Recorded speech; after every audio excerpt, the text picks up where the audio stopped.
Well, happy day, you two family. We're going to start this one off a little bit dimmed because we're going to play the Tibetan healing bowl, which is the vibration of earth. So I have a candle lit, and I just had a nice saltwater bath, but I had download after download after download. So my head's spinning. Like, I have to organize all these downloads. However, we're going to give the family a break today. This video is going back to childhood friends. This was very interesting. It's going to be a long video. It might even be 2 parts because there's so much to cover. So let's start by lighting my incense. This is a pretty big bowl, so I don't have a lot of space. We're going to light the incense. Get the energy going. I got my candle going. Jake's at work. The house is quiet. Perfect. I had a saltwater bath. My aura is completely purified. So I'm not sure what exactly is going to come out, but there's a lot to cover. Connecting dots for you investigators. This one's going to, it's like, after this video, the pieces of the puzzle, like how you're going to be able, I'm going to connect things for you guys, and you'll be like, you're going to have so many aha moments. It's going to be hard to wrap your head around, but we'll get through it.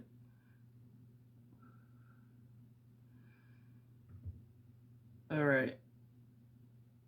So, I want to start by purifying the energy field around my bowl here. So let's just let that do its thing.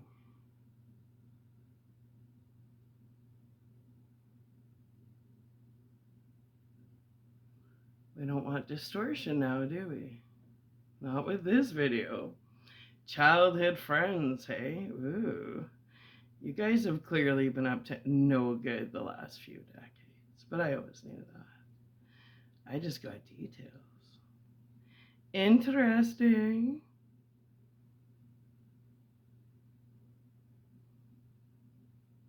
I expect a few defamation of character lawsuits, that's for sure.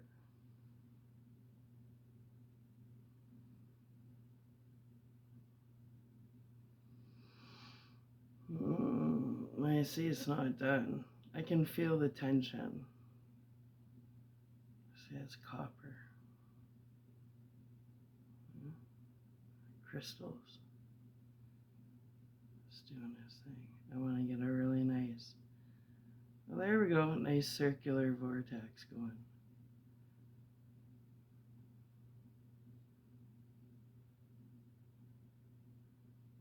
Now we're going. Oh, it's purifying that energy field. Nice.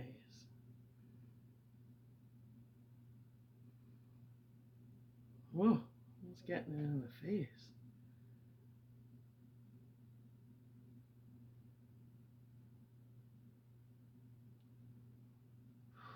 My arm is getting heavy. I need it to slow on its own. It's like, think of a big washing machine just cleansing the energy field. See, it's slowing down.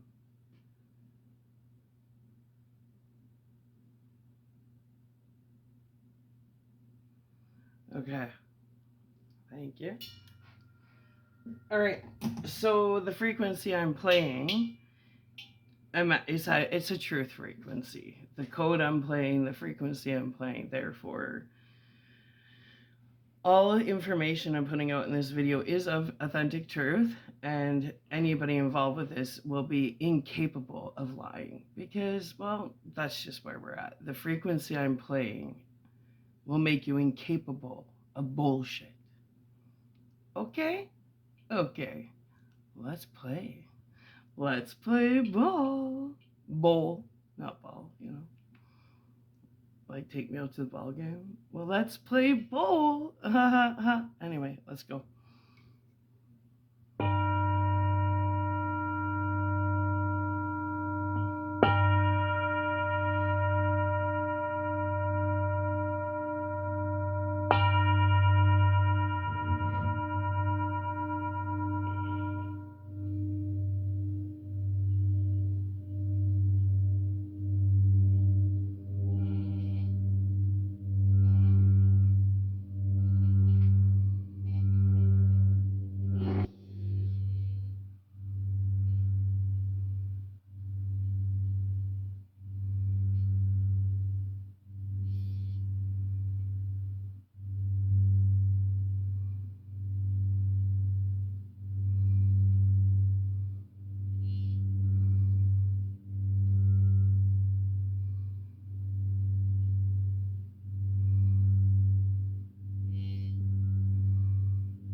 All right.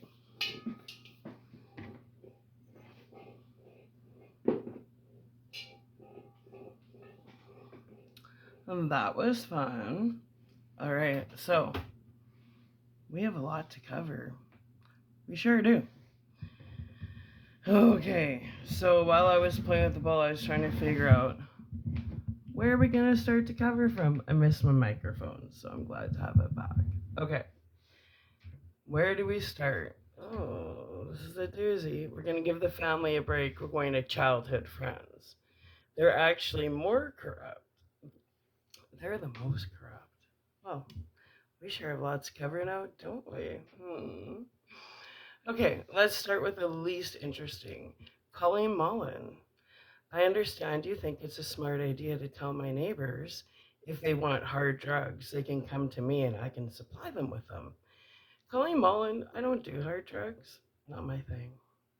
I don't do drugs at all. I smoke marijuana for my medicine. But the fact that you went to my neighbors and told them if they want hard drugs, they can get it from me? Expect a defamation of character lawsuit, Colleen Mullen. Okay, since you're like the least interesting, that's out of the way. All right, let's scooch over to Lori McMorrin. Lori. These are their maiden names. Investigators, easy to look up. Lori McMorrin's dad was Bruce McMorrin. He worked for the Sherwood Park RCMP. The night my dad got arrested for child abuse on me, I wore on my neck, because my grandma Armando gave me this little gold pendant. I believe it was a deed. It said Normando on it. It was pure gold. That was on my necklace the night my dad beat the shit out of me. And it ripped off. But I had plans with Lori because we were doing Christmas present exchange. And I remember being at her house and it fell off in my shirt, in my bra, and I picked it out and I put it on her dresser. And I was like, because it broke off my necklace. And then we were like, I didn't tell her that my dad had attacked me.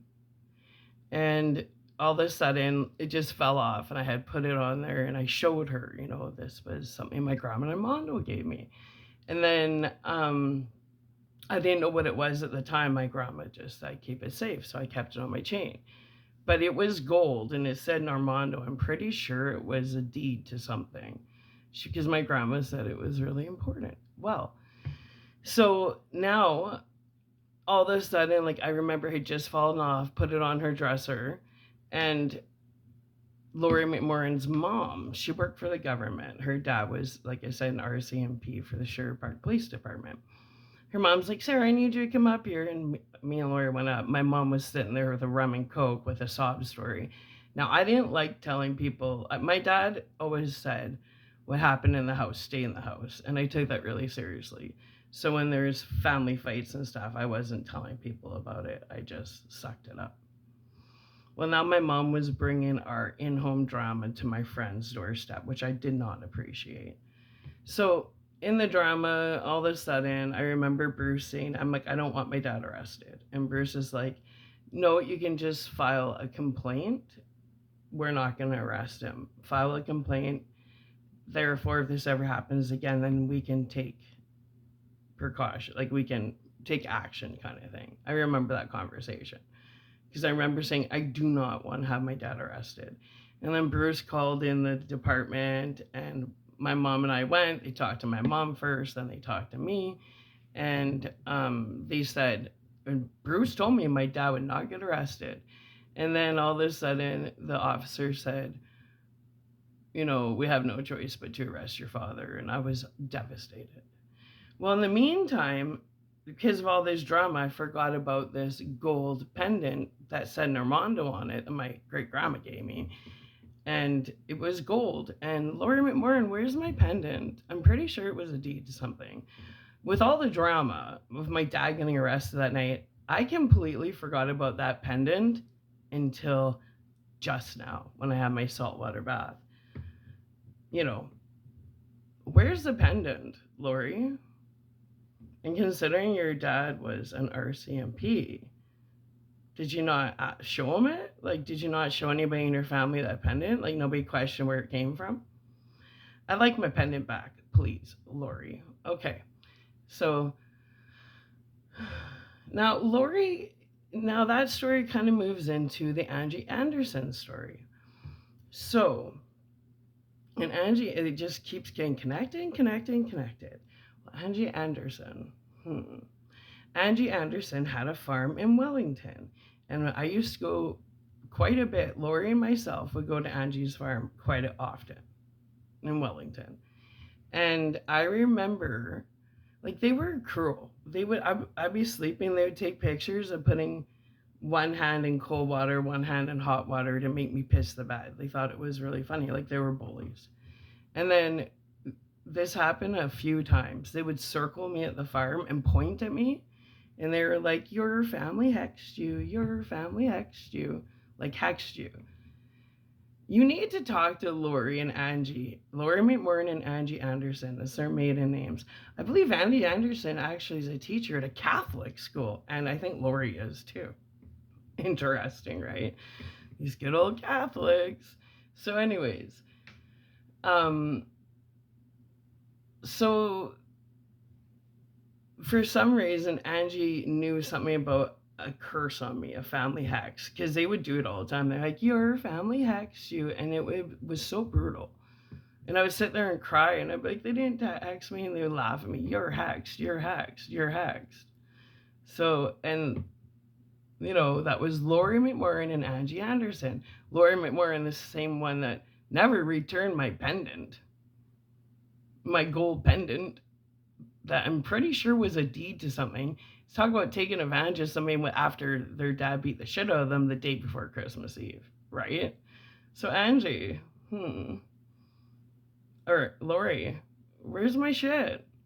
What, you want to knock somebody when they're down? I didn't forget. It was just stored until my bath just now. Okay, so Lori, you're boring. You're out of the way. Now, let's go into Angie. Angie, you're a very interesting cat. Angie, would you like to explain the connection between Mary Yardley, Mrs. Bajer, who is your neighbor and your mom's best friend, and also the woman who, ironically, ran my brother over on a crosswalk, and your mother? Would you like to explain? Where I don't have proof that was a sacrifice gone wrong, but you sure know a lot, Angie. So, Angie, please explain the relation between my dad's sister, Mary Yardley, your mom's best friend, Mrs. Bajer, who ran my brother over on a crosswalk after blowing a stop sign. The connections, right? Right. Talk about trying to take a bloodline, hey? All right. That's interesting. because my brother was hit by a car in grade 6, and I didn't start going to school with you guys till grade 7.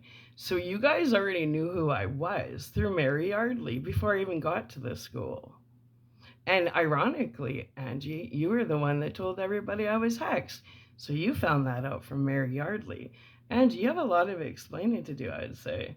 Okay, now, Angie, you're an interesting cat, Angie. Angie, you had always this chip on your shoulder with me all the way back to Jeremy Walsh. Let's talk about Jeremy Walsh, Angie. Okay. Jeremy Walsh. Jeremy Walsh and I were in a few high school classes together. We got along quite well. Jeremy was cool. Angie was a flake. Like part of the Clueless, like that designer clothes spoiled bitch like group. Yeah, that was Angie Anderson. They all were. Well, anyways, Jeremy Walsh was always too good for her, but I don't know. I don't know what guys see in certain people. Maybe they like a headache, or I don't know. I don't know what they see. Anyway. So, Jeremy Walsh was in my classes. And then, ironically, Jeremy Walsh also knows Jody Phelan, my Jordan Zago's wife, very well. There's a whole lot of connected dots here. So, and I'm going to explain to you a few more things. So then Angie, Jeremy's parents moved to Calgary, and Jeremy didn't want to leave. He wanted to stay in Sherwood Park with his friends. So he was working at Highgard Foods. And in the winter, and he was dating Angie Anderson, and her parents said that he could move in with them because he didn't want to. He can move in with them because he didn't want to move to Calgary. So he ended up moving in with the Andersons. And he worked at Highgard Foods, but he worked like the late shift, so he'd get off around 2, 3 in the morning. And that was quite the walk in the winter. And our home, my home, was the halfway point.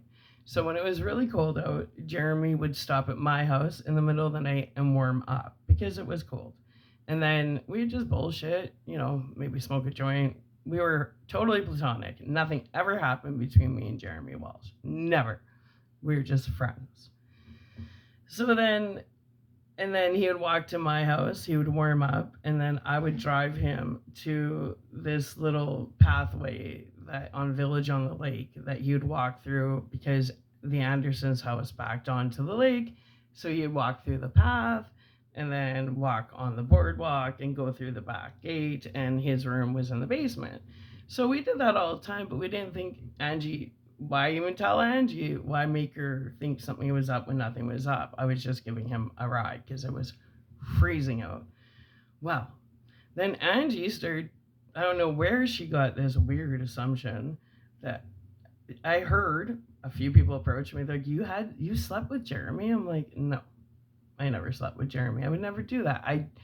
I'm not a disloyal friend to anybody. Even if they're disloyal to me, I'm not disloyal to them. And I'm not second fiddle. Like when I'm with somebody, I gotta be number one. I'm not ever gonna be sloppy seconds. So anyways, so we were really good friends. And then me and Jeremy. And then I was working at the coffee cafe with Heidi Brunette. And I introduced Jeremy to Heidi. And then Jeremy switched on me. And before I knew it, Angie Anderson, Monica Hatella, all of them were partying with Heidi. And Heidi and I no longer had a friendship. And I knew Heidi since like grade 1 when I was friends with her sister, Sarah Burnett. Because Sarah Burnett and I our birthdays, we had the same name, Sarah Zago, Sarah Burnett. Sarah Burnett's birthday was on August the 18th. My birthday, August 19th. So we just became really tight. Well, her mom was a single mom, and she was kind of wild. Her mom was wild. So Heidi basically ran the household. So I would sleep over at Heidi's I would sleep over at Sarah Burnett's all the time. But Heidi was, her mom's name was Lisa, and she was never really there. So I knew Heidi since I was really young. Well, all of a sudden I introduced Jeremy Walsh to Heidi Burnett and Jordan Johnson, and now Jeremy ends our friendship. Like it just kind of, like all of a sudden I was chopped liver, and now it used to be called Friar Tuck's. Heidi Heidi Burnett, Jordan Johnson, Monica Hatella, Angie Anderson. All of a sudden they took over friends that I knew all my life, and I don't know, weird shit started happening. I didn't get it. So, but Angie Anderson again, she was the one that was bullying me with your family hacks you. Like she knew shit. She knew shit. So, and she basically took over my friendships, like, and then told everybody I slept with Jeremy, which was bullshit. I didn't ever touch Jeremy, which was interesting because she was way better friends with Jen Common than I was with Angie, and Jen Common was the one that actually slept with him, which I was told, allegedly, which is interesting. See, they were all sleeping together because Jen Common's long-term boyfriend was Andrew. I can't remember his last name, and her best friend was Taylor, and Taylor slept with Andrew. So Jen has slept. This is allegedly. Jen has slept with Jeremy. Taylor slept with Jen's boyfriend, and Angie was blaming me. Meanwhile, I wasn't sleeping with any of them. They just love to. They like. I don't know why they would. They just hated it. Like they formed this lie that for some reason I was a whore, and I never was. Like at the time, I actually had an on and off again boyfriend, Chris Kowalczyk. We were always breaking up, but I was still loyal. And when I wasn't with him, I was working. So women hate me. Men and I get along really well. Women hate me. They either hate me or fall in love with me because I'm muscular, and I don't fling that way, but some of them wish I did. Well, anyways, so, and Maeve Cahill was part of that crew. Well, now let's get more connected. See, it's like all these ripple connections. Maeve Cahill is interesting. And it goes to a guy again. Well, it goes to a lot of things with Maeve. Okay, I don't think anybody really knew that I had a fascination as a kid. I always wanted to be a lawyer. I was a great debater, and I don't back down often. Well, I remember being in Mr. Goff's class, and we were doing where it was social studies where we were covering the government, and we do debates, and I love to debate, and Maeve loved to debate, but she could never win a debate against me, and it pissed her off. Like I wouldn't stop. I was like like it never stopped, and it really pissed her off because she always wanted to convince herself she was so much smarter than me. Okay, Maeve. Well, aren't you fooled now? Okay, well, let's get to Maeve here. Maeve's vendetta against me regarding a guy. Interesting. The one guy that, like, my mom wanted me to marry, but I was like, you're not my type, was Brent O'Brien. And Maeve was head over heels over Brent O'Brien.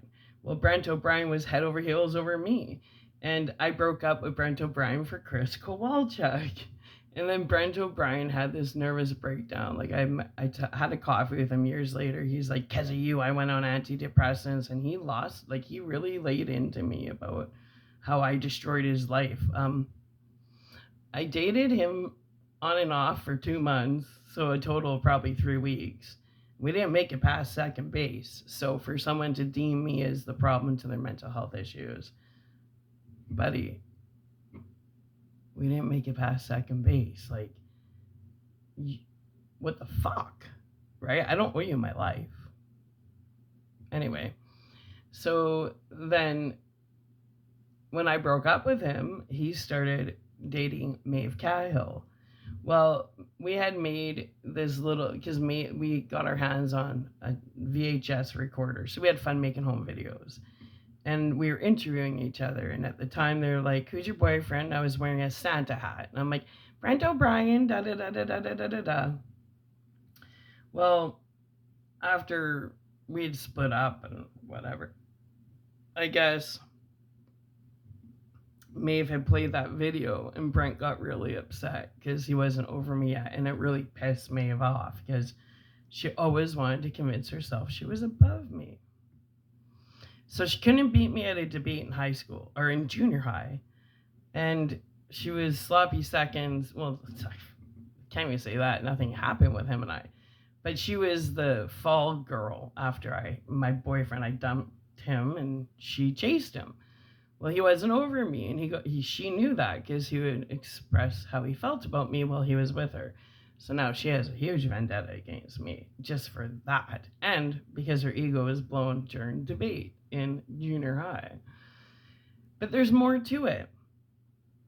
This kind of gets interesting. Maeve Cahill, would you like to explain your connection to the Hogans? Let's go back to Chris Hogan. Shirley Zago, my dad's little sister, she had married and had 2 kids with Chris Hogan. Now, Chris fucked around on her and she busted him at the clinic. I've told this story before, but it is funny.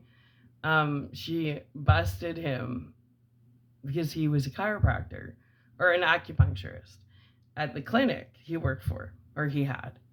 And when she went in, there was a woman moaning. And Shirley was like, what the fuck? And then when she knock on the door and Chris answered, and he was giving her, she was like, busted him cheating on her and asked what the moaning was. And he said he was giving her acupuncture in the clitoris so she could get pregnant. Yeah, that was a pretty bad excuse.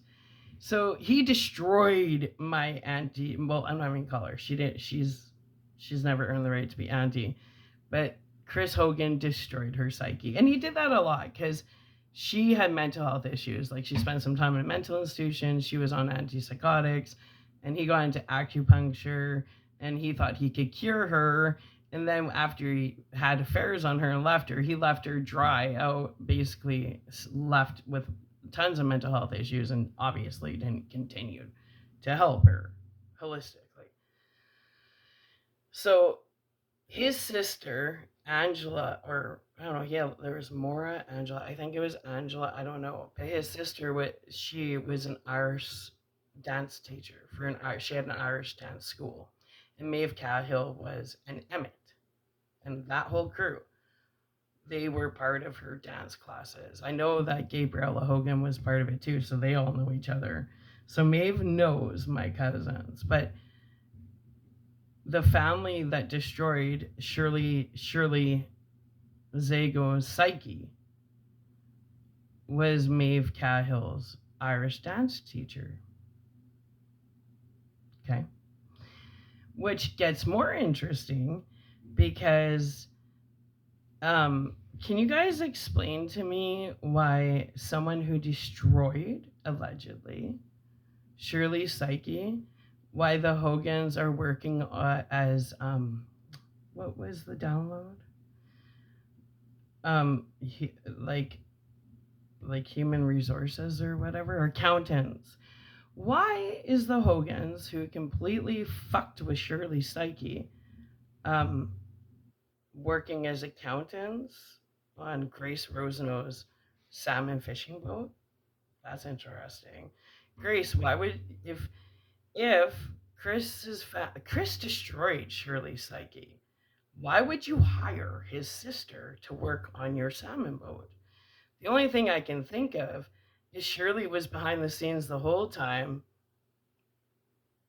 working with you, Grace. Because she disappeared for 20 years. But Grace, if you're a loyal sister, you would not let Chris or his family within 10 yards of any of the family members after what he did to your big sister. There's a lot of explaining to do. But Maeve, you're super connected to the Hogans.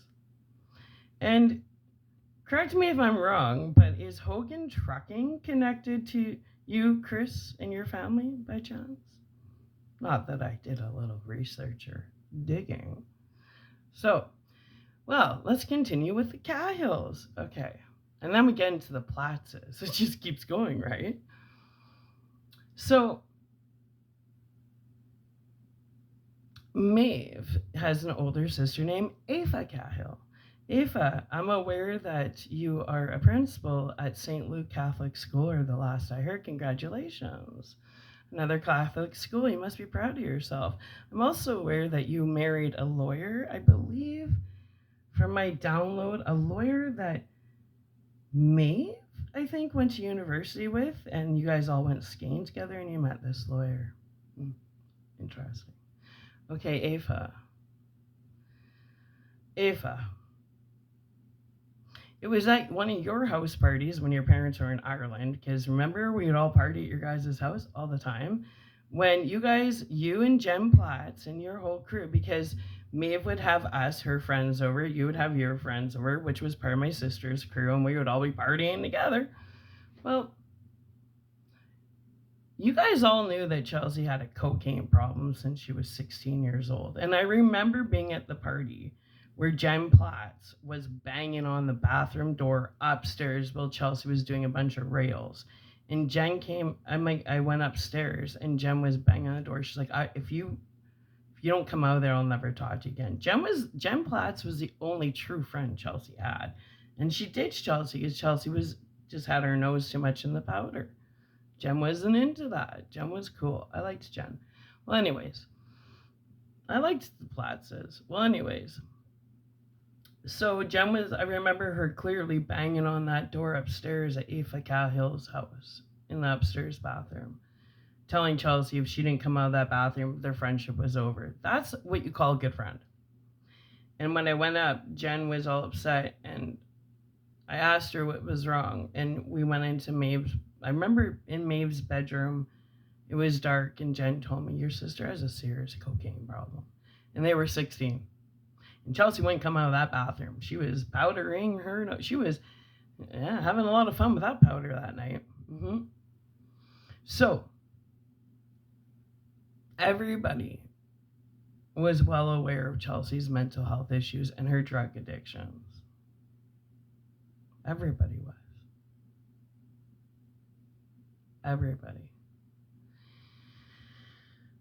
Everybody was aware Chelsea was diagnosed bipolar manic depressive. So if the people that are involved with this and making Chelsea the fall guy, knowing that she has mental health issues, I'm not going to say the person because I should, but I'm not going to.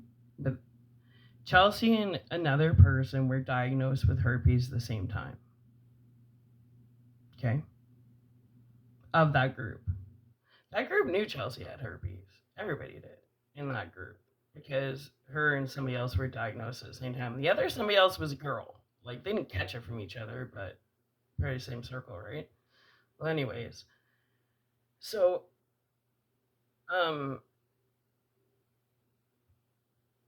anybody that's collaborated with Chelsea to try and do Destiny Swap with me and steal my inheritance and all that jazz, well, we're talking about me. Okay, Maeve, you're a lawyer, right? Aoife, you're a Mayor 2 lawyer, right? Aoife, you're a principal at Catholic school. The last I heard, Angie Anderson was a teacher at a Catholic school. And the last I heard, years ago, I might be wrong, was that Lori McMorrin was going to be a food studies teacher at a Catholic school. A whole lot of Catholic schools. Oh, and then also, Aoife, and you got Aoife and that crew. Would you guys like to explain your connection to Chantel Yardley, please, and thank you? Just like Kelly Booth connected to Jeremy Walsh, just like Steve Schufels connected to Jeremy Walsh. They're all connected. Okay.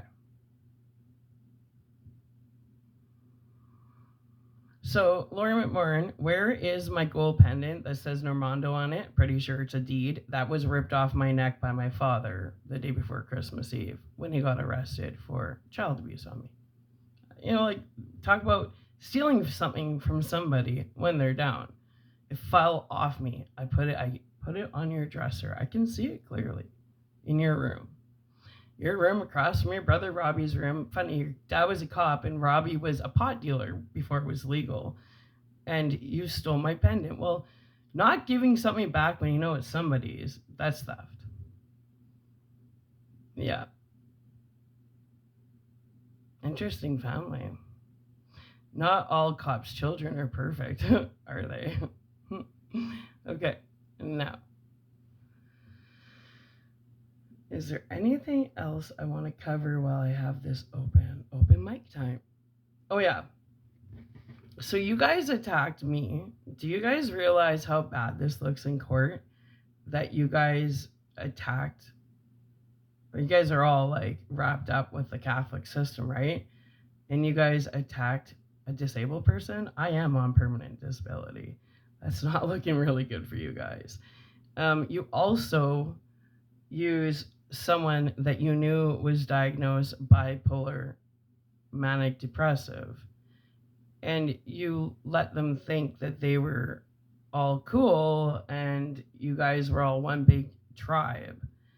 And now you're gonna let her be the fall guy? You guys took advantage of someone with mental health issues. You took advantage of someone on disability, both within the same bloodline. Jody Phelan, explain your connections, knowing my brother has had injuries. What are you guys just doing? Taking advantage of my whole family? And Crystal, cunt face Crystal, you totally came into the picture knowing all of us before you even met my dad. Cunt face Crystal. That's right. So all of you guys have a lot of explaining to because you're all part of the same coven, right? Right. So you guys have literally taken advantage of Jordan Zago, who was a failed sacrifice, that has a metal plate in his head, and he has grand mal seizures. And his wife is a drunk, and she's just waiting for him to die. We all know that.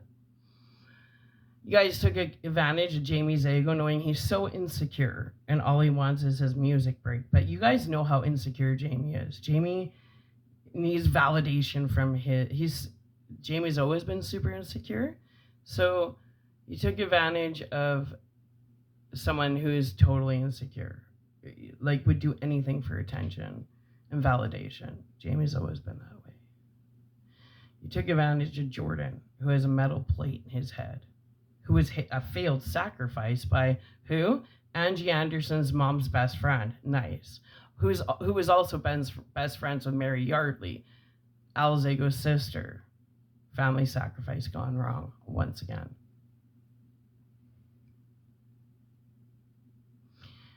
And then, ironically, Jeremy Walsh, who was Angie Anderson's long-term boyfriend, who was very good friends with Jason Phelan, who Jody Phelan, I think, had a crush on. Then Jody Phelan, ironically, just decides to marry Jordan Zago. She knew the family history and she knew about the money. Jody, you knew about the money. You knew about our inheritance being stolen. You fucking knew.